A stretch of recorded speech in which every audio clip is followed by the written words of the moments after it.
saya tidak ingin menjadi bagian dari orang-orang yang mengkhianati Pak Prabowo. Saya sampaikan pada semua.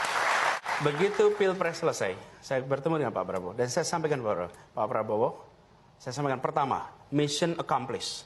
Tugas yang dititipkan kepada saya untuk di Jakarta, dari PKS, dari Gerindra, telah saya laksanakan dan Alhamdulillah mission accomplished. That's report number 1. Laporan nomor 2, Pak Prabowo, I will not intercept on your candidacy. Saya tidak akan memotong proses pencalonan Pak Prabowo dan proses kampanye Pak Prabowo. Dan komitmen itu saya pegang.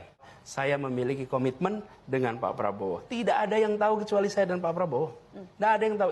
Yang lain dengar ceritanya aja. Jadi Mas Anies, Anda mengiyakan bahwa memang tawaran-tawaran maju itu berdatangan? Berdatangan, tapi saya selalu katakan pada semua, meskipun tidak ada saksi dalam pertemuan itu, tapi kata-kata saya diingat oleh Pak Prabowo dan diketahui tentu oleh banyak orang, saya sampaikan kepada semua, saya pegang itu. Jadi, ketika ada yang datang mendiskusikan, saya sampaikan, selama ini ada Pak Prabowo, saya tidak mau memikirkan. Saya sampaikan, saya memiliki komitmen dan saya tidak ingin dicatat sebagai pengkhianat. Apalagi, saya ini menjadi gubernur Jakarta itu dipromosikan, promotornya itu Pak Prabowo, Gerindra dan PKS. Saya tidak pernah mau meninggalkan.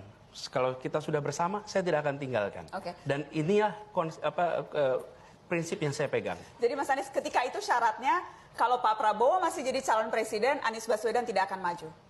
Tapi kalau Pak Prabowo tidak nyapres, mungkin saja lain. Dan saya tahu persis bahwa Pak Prabowo memang akan menjadi calon presiden. Jadi saya sampaikan pada semua bahwa calon adalah Pak Prabowo. Karena itu, jangan memikirkan tentang nama-nama lain.